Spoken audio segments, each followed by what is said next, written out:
C'est depuis au moins une année. Vous êtes à la recherche de collaborateurs compétents et motivés pour soutenir le besoin de développement de vos activités. Vos moyens ne vous permettent pas d'en recruter. Pas de souci. Le programme spécial d'insertion dans l'emploi mis en place par le gouvernement est la solution à vos préoccupations. De nombreux candidats à l'emploi y sont inscrits pour répondre à vos attentes. Pour en bénéficier, rendez-vous sur le site www.psie.bg.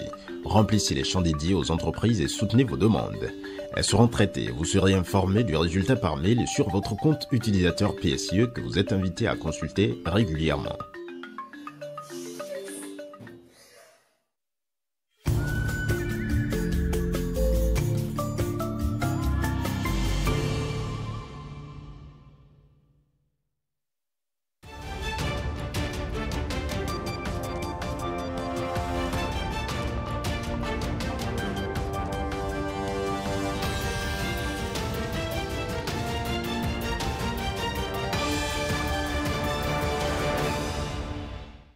À Bogomé, arrondissement de Vacan, dans la commune d'Ako-Misrété, il y a eu prière pour le chef de l'État. Les soldats tombés récemment au front, les rescapés, leurs familles et les hommes politiques de tous bords sont confiés entre les mains bienveillantes des Vodou Sakpata, jumeaux Uhoho Kablikojo, Legba Ogou, entre autres. Les libations faites la veille de la journée des religions traditionnelles sont complétées. Nous voulons que le Bénin puisse être un modèle d'exemplarité en matière de paix, en matière de politique, en matière de développement, en matière de savoir-vivre, en matière de savoir-faire, en matière de savoir-être, pour que notre pays puisse demeurer un pays respecté et que nous nous aimons entre nous.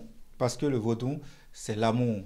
Les élections à venir en 2026 préoccupent également le dignitaire. Il est quand même important de remercier le ministre de la Culture, de remercier tout le gouvernement, de remercier tous les Béninois et de dire au président de la République que nous sommes fiers des actions opérées dans l'univers du vaudou et que nous en voulons davantage. Autre localité, intention similaire. À Achoupa, commune d'Awankou, différents vaudous sont honorés. La paix dans les foyers et au Bénin est la préoccupation des fidèles. Nous avons fait des libations au vaudou Doudoua, Sapata, Dan, Ogou, le Kenessi, sans oublier les jumeaux et les défunts. Ils sont nombreux les vaudous à qui nous avons donné à manger. C'est pour la paix dans nos familles et dans notre pays. Même si on est à des milliers de kilomètres, j'exhorte tous les Béninois à revenir au moins dans cette période de l'année, au moins le 10 janvier, pour venir vénérer nos vaudous, nos ancêtres et prier pour la paix. Que ce soit à Ako-Misrété ou à Vankou, les vaudous sont unanimes. Ils décernent une fière chandelle au président de la République, Patrice Talon. La place redonnée aux vaudous au Bénin enchante les gardiens de la tradition.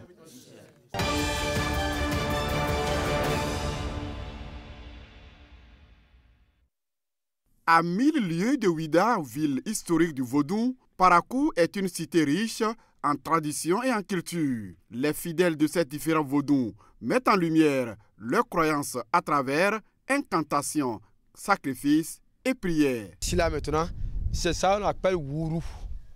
Wourou, en Bariwa, c'est ça on dit Wourou. C'est eux que s'il y a problème, en même temps ils vont te faire ça au toto. Maintenant, ce que vous voyez que je viens de mettre dans l'eau là, si tu sais que tu es un chercheur, tu es un féticheur, tu es l'homme qui est propre, tu peux boire ça. Mais lorsque tu as la sorcellerie, tu ne peux pas boire ça. Parce que si tu bois ça, la nuit, tu auras des problèmes. Ici, c'est la divinité Ogou, en français communément appelé le fétiche fer.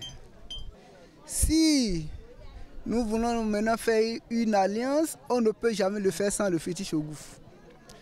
Si nous voulons faire un contrat, on ne peut jamais le faire sans le fétiche Ogou. Et c'est lui qui nous donne à manger jour et nuit. Sans lui, on ne peut jamais rien faire. C'est les chasseurs qui sont à la base de ce fétiche-là. Dans cette maison située au quartier Titiro, plusieurs vaudous cohabitent, signe d'une diversité culturelle. Et ici, toute personne qui vient ici se retrouve chez lui. Et il y a tous les divinités ici qui sont dans la maison ici. Il peut y avoir conflit parmi les êtres humains. Mais dans l'esprit, il n'y a pas conflit. Il n'y a jamais eu conflit ici. Il n'y a jamais eu conflit ici. Et quand on parle de Naba, on parle de l'origine de fétiche aussi. Chez nous, les gens de Atakora. Que Dieu bénisse Talon. Et ils ont créé 10 janvier. C'était une journée. Et aujourd'hui, il a fait ça plusieurs journées. Il a dit Vaudou Day. Que Dieu le bénisse. À l'orée de cette nouvelle année, je lui souhaite la paix et que Dieu l'accompagne dans l'exercice de ses missions. La fête des religions endogènes au Bénin est bien plus que des événements festifs.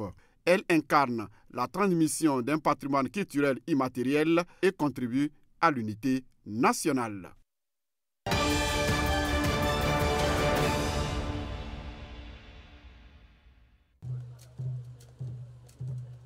Que peut-on garder de ces afro-descendants brésiliens dont les ancêtres sont partis de Ouida dans des conditions difficiles depuis plus de 3 siècles? En fond sonore, le Kmalinga qui annonce l'entrée du roi. Negro sofreu, negro apanhou, foi pro mato e quilombo formou. Ganga, zumba, zumbi. Puis la danse du rythme Zinli qui précède son cortège avec les mouvements de bras et de pieds, même si l'ondulation du corps n'est pas encore la même. Cette forme de danse, salsa, assimilable à la danse du Zinli d'Abomey. Voué au roi, le Zinli d'Abomey est une danse des princesses et princes que la troupe brésilienne Ginga Tropical a le mérite de bien démontrer. En témoigne la présence du Awe, le parasol du roi en langue fongbe.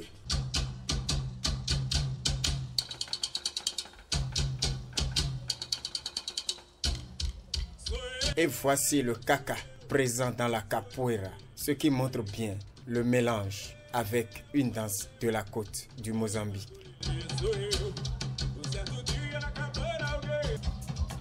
Ici, le temps et l'espace ont certainement eu raison de la Kora du Sahel. Nul doute, ces artistes transportent le public en pays Nago-Yoruba de Ketu ou de Save.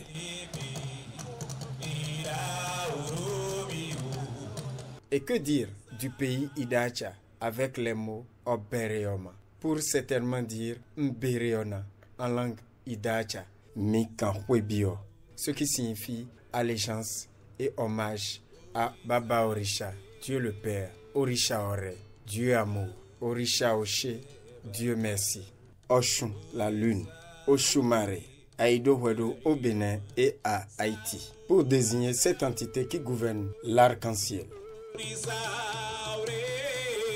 6 ans après sa mort, voilà des exemples qui continuent de donner raison à l'écrivain malien Seydou Badian. Le séjour dans l'eau ne transforme pas un tronc d'arbre en crocodile.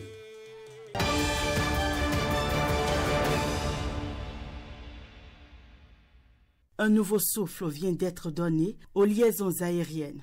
Le nouvel avion Corsair qui vient redéfinir les standards de l'industrie aéronautique grâce à ses innovations technologiques et son engagement en faveur de la durabilité environnementale. Célébrer bien sûr l'arrivée sur le sol béninois de notre 9e Airbus A330 Neo, qui est le dernier appareil intégré dans notre flotte, puisqu'on peut dire qu'il est flambant neuf, puisque nous l'avons mis en service simplement le 2 janvier. Donc il y a une semaine 2025. Voilà.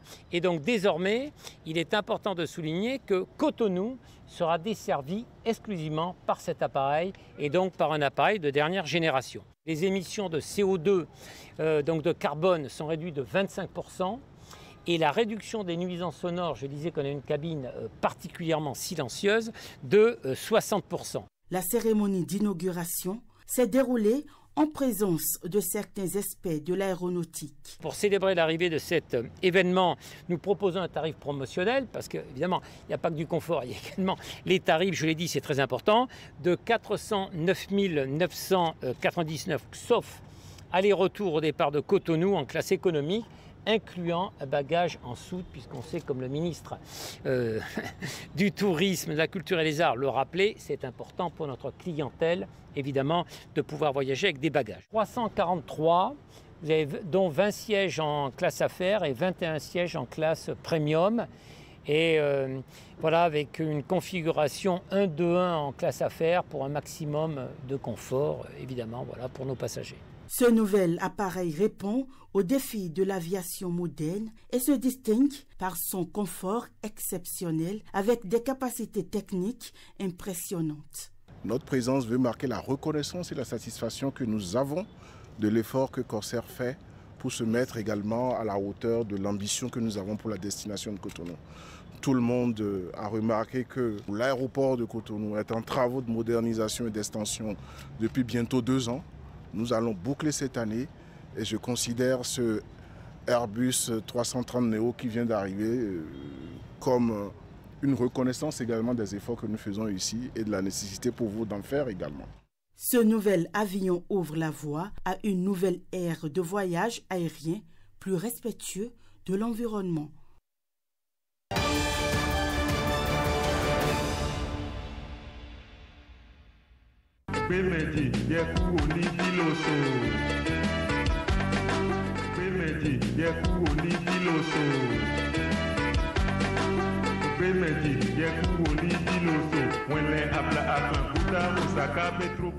L'histoire du TOFA remonte en 1715.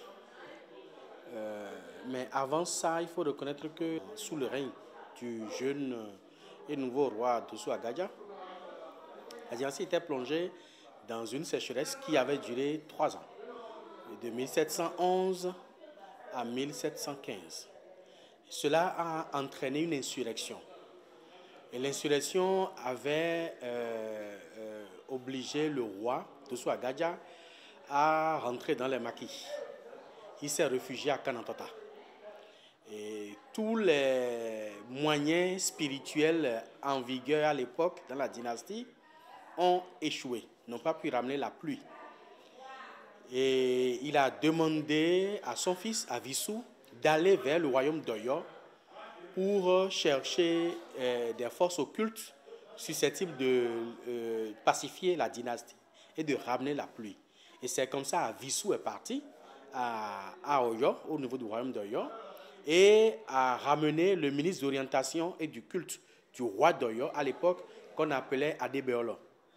Et il est venu, il a rejoint Kanantota. Parce que ça, tout a commencé à Kanantota, précisément. Dosso Agadia était déjà à Kanantota, dans un palais improvisé, pour la circonstance. Et le ministre d'orientation d'Oyo, Adebeolo, est allé là-bas avec son fils Avissou. C'est Avissou qui est devenu plus tard Tegbessou. Et il lui a demandé comment faire pour que le royaume soit pacifié et que la pluie revienne. Et lui dit que la première des choses que lui sait faire, c'est de procéder à une consultation sur l'état de la nation. Et cette consultation fut faite le 15 novembre 1715. Et le signe qui était sorti à l'époque, c'était tout la Bougli. C'est sorti le signe qui était sorti à l'époque, qui disait Zunko, Zunko, Zunko, Zunko, Zunko, Zunko. Et le grand papa, c'est un peu sans fond de ya. Zunko, Gano et Dia, soit tout mien. Tout la Bougli, soit yon mien. Donc le signe parlait d'ingratitude. Et l'ingratitude était manifeste vis-à-vis de sa grande sœur qui avait régné pendant 3 ans, 1708 à 1711, qu'on appelait Tassirangwe. Et le jeune a fomenté un coup d'État, l'intrigue politique, a fomenté un coup d'État pour renverser sa grande sœur, pour prendre le trône. Et sa grande sœur n'a pas digéré ce coup d'État, ce coup de force, et a fait une malédiction. Et c'est la conséquence de la malédiction qui a donné la sécheresse. Donc, on a fait la consultation, et celui qui a fait la consultation, il a proposé des sacrifices. On a fait les sacrifices. Il y a un sacrifice qui concernait un Khebioso, qu'il faut aller déposer à un carrefour. Celui qui allait déposer le sacrifice, avant qu'il ne revienne, la pluie avait déjà commencé à abîmer. Et le roi dit, monsieur, là, il n'est pas seulement venu pacifier le pays, il est venu me vendre la pluie. Et il l'a surnommé Djissa, c'est-à-dire le vendeur de pluie, qui est le premier Bokonon. Donc, il a obligé à rester dans la dynastie. Il n'est plus reparti. Il est resté il est mort ici. Et c'est de là que le TOFA a commencé. Et ça fait l'objet d'une institution royale, d'un décret royal. Et c'est de là que chaque année, le roi appelle le Bokonon avec les siens et on procède à une consultation sur l'état de la nation. Ça, c'est ce que nous appelons le TOFA. Mais le TOFA est également un concept. Parce que Dossou Agadia a décidé alors d'attribuer un signe du Fa à chaque région qui était sous sa suzeraineté. C'est ainsi que Abomey a reçu le signe Letaïbé, Gbetumila pour Adansa, Gbessa pour Ouida, Gbegouda pour Porto-Novo, et puis Gbelete pour Letaïbé pour Cotonou. Donc Cotonou est sur le signe Letaïbé. Donc c'est comme ça que ces signes-là sont devenus les TOFA, donc les signes du Fa de ces régions-là. Mais le TOFA tel que nous le pratiquons, c'est comme ça a commencé en 1715 et ça a pris fin le 3 décembre 1889. Le dernier TOFA a eu lieu le 3 décembre 1889 sous l'égide du roi à Goliagbo. Et après ça, Goliagbo est allé en exil et le TOFA a sombré. Jusqu'à ce qu'on ne reprenne cette initiative-là en 2007 pour le bien-être de la population. Et c'est comme ça que le TOFA est revenu encore dans la conscience collective.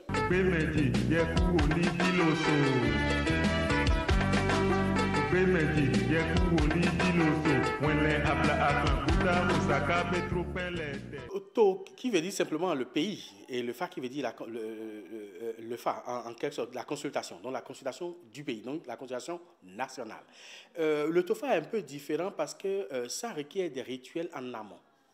C'est vrai que ce n'est pas à la portée au vieux sous tout le monde, et ça permet d'ébranler toutes les énergies de toutes les régions composant la nation. Donc si Abomey doit le faire, Abomey le faisait avec toutes les zones qui étaient sous sa tutelle. Donc si on doit le faire maintenant, on le fait avec tous les départements qui sont sous la tutelle du pays. Et en fonction de ça, on ébranle toutes les énergies parce que ce sont des énergies différentes. Et ces énergies-là coordonnent et concordent vers un seul lieu. Et c'est à partir de ce lieu-là maintenant que les vibrations façonnent les noix ou les jets de chapelet pour donner le signe que le Bokono se charge maintenant d'interpréter. Et l'interprétation d'un TOFA est différente de l'interprétation d'un Fa ordinaire. C'est complètement différent parce que la liturgie n'est pas la même.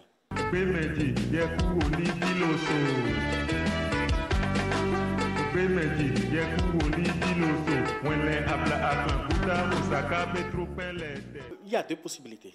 La première possibilité, c'est de faire une consultation par le chapelet. Et je crois que c'est ça qui a toujours eu lieu. Mais depuis l'année dernière, ça a changé. On a commencé à faire la consultation avec les noix sacrées. Ça s'est fait aussi. Donc la première des choses, c'est de procéder déjà à la consultation. La consultation est faite, soit la question est posée par le roi lui-même, si nous devons contextualiser, nous allons dire le président de la République lui-même. À défaut, un citoyen, mais une femme, se charge de le faire. Et ça, je rappelle la tradition. Parce que quand le TOFA a commencé en 1715 jusqu'en 1797, il y a Mandogougou qui a pris le royaume avec un coup de force. Mandogougou, c'est lui qui est devenu Andanosa. Il a pris par un coup de force le royaume en 1797 et lui, il a mis de côté le TOFA. Il dit que lui, il ne connaît pas ça parce qu'il était spirituellement très puissant. Il avait de grands mots et personne ne l'égalait à l'époque. Donc, pendant 21 ans, lui, il a dit qu'il ne veut pas faire ce truc. Ça ne l'intéresse pas. La population dit c'est une bonne chose pour nous. Nous allons nous organiser pour le faire. Et c'est comme ça que la population s'est organisée sous l'égide de Nungorokwe. Puis après, Olo a pris. Olo est un Bokono du roi. Nungorokwe aussi est un Bokono du roi. Donc Nungorokwe a commencé. Puis après, Olo a pris. Et la population s'est organisée. Et maintenant, convoque les Bokonos, cotise pour payer les Bokonos, les convoque pour faire le TOFA. Donc pendant 21 ans, c'est seulement la population qui avait fait le TOFA. Donc si on s'en tient à cette tradition-là, quand on a voulu procéder à la résurgence, nous avons décidé alors de nous soucher. Parce que si le roi ne le fait pas, c'est la population qui le fait. Donc comme à l'époque, la christianisation n'a pas permis à nos autorités de faire face en toute sincérité au TOFA, ils ont préféré prendre du recul. Et c'est comme ça que nous l'avons souché sur la tradition de la période d'Adanosa où, pendant ces 21 ans, c'est la population qui avait organisé. C'est comme ça qu'on désignait une femme pour poser la question sur la base de quel thème le peuple va rester pour qu'il y ait la paix la concorde, qu'il y ait de l'abondance et surtout de l'autosuffisance alimentaire. À l'époque, c'était le plus important à l'époque. Donc, c'est comme ça ça a commencé. Donc, quand on pose la question maintenant, le Bokono façonne, il fait les rituels protocolaires et lance le chapelet. Dans le cas d'espèce, ce sont les noix sacrées qui seront battues pour retrouver le signe. Et une fois le signe trouvé maintenant, on procède à l'interprétation globale du signe, parce que l'interprétation se fait en 3 séquences.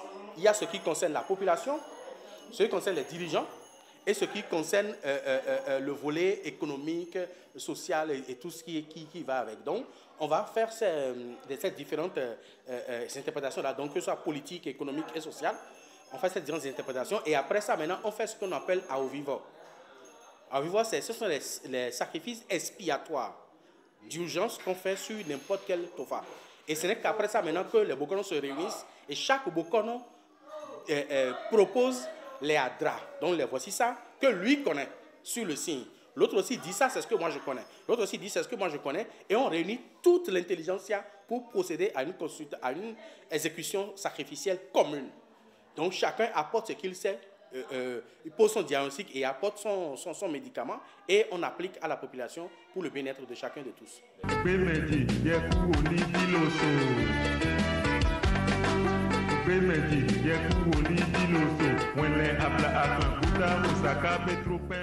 Les cérémonies ne sont pas les mêmes. Si nous commençons par les noix les chapelets. Le chapelet, vous allez voir que cela a 4 paliers. Le premier palier, le palier le plus bas, est le palier de la terre. Le second palier, c'est le palier de l'eau. Le troisième, c'est le palier de l'air. Et le quatrième, c'est le palier du feu. Donc, ce sont ces 4 éléments-là qui régissent notre macrocosme et notre microcosme. Donc, voilà comment c'est disposé. Et nous avons 2 branches qui symbolisent le binaire, le 0 et le 1. Donc, c'est à partir de ce binaire-là, puisque le Fa est basé sur 2 puissance 8, ce qui nous donne les 256. Donc, ce 2 puissance 8 s'interprète à partir des 2 branches qui constituent le binaire et les 4 éléments. Et à partir de là, on peut faire l'interprétation. Par contre, les noix sacrées ne sont pas basées sur ça. Les noix sacrées sont basées sur le triple 6. Le triple 6, c'est le chiffre que nous appelons le 666. Parce qu'au niveau des noix sacrées, nous avons un premier lot de 6 que nous appelons Bolou. Nous avons un second lot de 6 qu'on appelle Boye et un troisième lot de 6 qu'on appelle Boche. Mais au fait, ces 3 noms-là sont les noms idiomatiques du Fa. Parce que le Fa, son premier nom, c'est Obaoulou, Obaye, Obache. Obaoulou qui veut dire le roi des rois, Obaye, le roi de la vie, Obache, le roi du pouvoir. Ce n'est pas ces 3 noms-là qu'on désigne le Fa, Bolou, Boye, Boche. Donc, Obaoulou, Obaye, Obache. Donc, les 2 ne fonctionnent pas sur le même mécanisme. Le triple 6, c'est un autre mécanisme qui permet de délimiter tout à la fois et de tout circoncire. Parce que quand vous faites la somme des 3-6, ça donne le 9, c'est-à-dire le 18. 1 plus 8, ça fait 9, qui est le chiffre de la limitation. Donc, tout se limite à ce chiffre-là. Donc, ça permet de cataloguer l'ensemble des concepts liés à notre macrocosme et à notre microcosme. Donc, les 2 sont sur des concepts bien différents.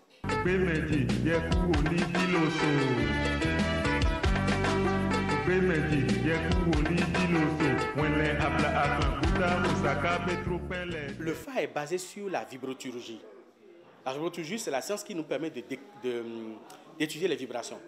Je rappelle que même les téléphones que nous avons aujourd'hui sont conçus sur la vibroturgie. C'est pour ça que l'écran est tactile. C'est les vibrations que l'écran ressent.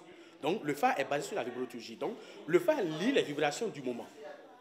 Mais en lisant les vibrations du moment, il relie la cause et relie la résultante. Ce qui fait que nous avons 3 G qu'on lance. Même si on ne procède pas les noix sacrées, nous avons 3 signes. Il y a le thème principal, il y a le thème du passé et le thème du futur. Ce qui est sur Akori et ce qui est sur Adjikwi. Le thème du passé nous donne la cause de ce que nous vivons aujourd'hui. Le thème du présent nous dit ce que nous vivons aujourd'hui. Et le thème du futur nous donne la résultante de tout ce que cela va générer, si on exécute ou pas les sacrifices. Donc nous avons 2 options, soit nous exécutons les sacrifices et nous avons telle résultante, nous ne faisons pas les sacrifices, mais nous avons également tel résultat au bout du rouleau.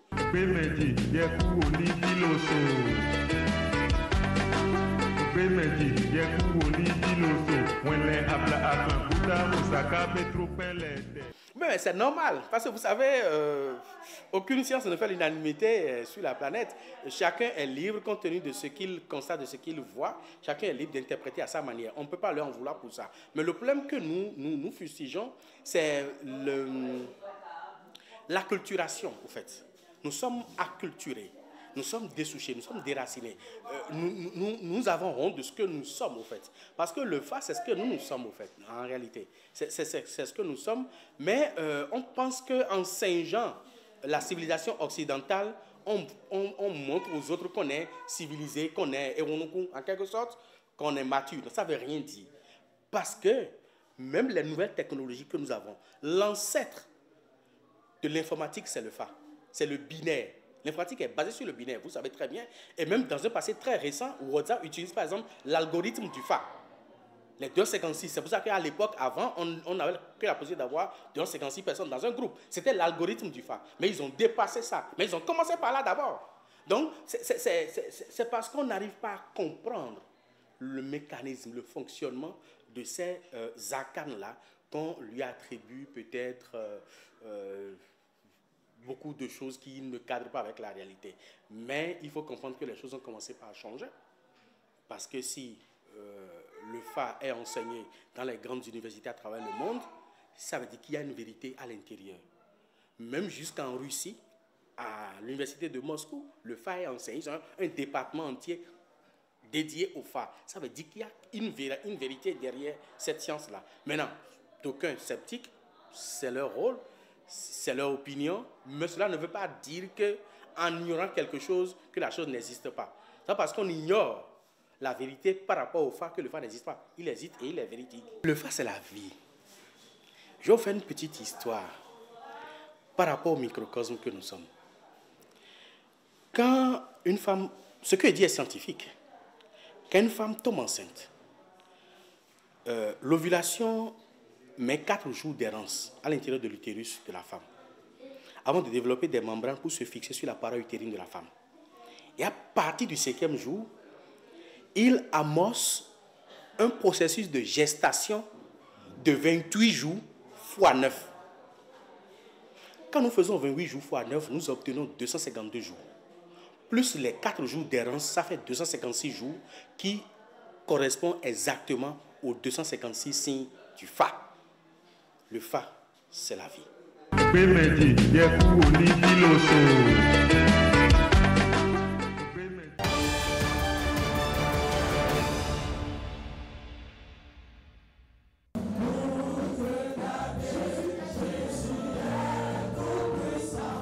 Merci pour nous avoir gardés jusqu'au début de cette nouvelle année 2025. Seigneur, merci pour la grâce que nous avons reçue de toi. Clôturer l'année 2024 en prière. L'association se veut reconnaissante à l'Éternel. La nouvelle année est placée sous le signe de la rigueur et de la crainte de Dieu. C'est aussi l'occasion de rappeler quelques facteurs de succès. Aristote a dit pour persuader, il y a 3 choses. Parler du logos.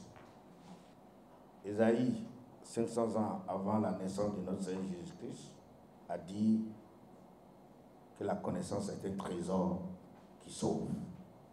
À l'orée de la nouvelle année, les responsables à divers niveaux présentent les performances de 2024.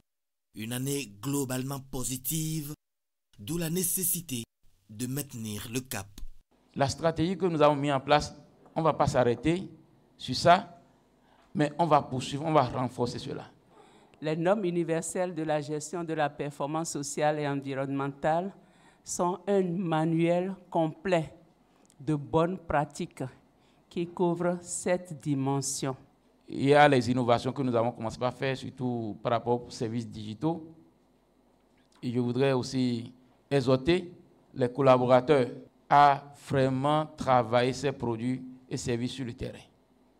Et pour une année plus fructueuse que la précédente, le personnel reçoit solennellement les documents de gestion, une feuille de route à suivre à la lettre par chaque agent. Il bénéficie aussi d'une sensibilisation sur les normes sociales et environnementales. L'objectif de cette sensibilisation, c'est tout simplement de vous faire aimer la performance sociale et environnementale ainsi que les normes universelles. Les normes universelles de la gestion de la performance sociale et environnementale sont un manuel complet de bonnes pratiques qui couvre 7 dimensions. Après les recommandations, le personnel et les membres des organes dirigeants communient autour d'un repas de corps pour renouveler leur engagement commun à faire prospérer l'institution.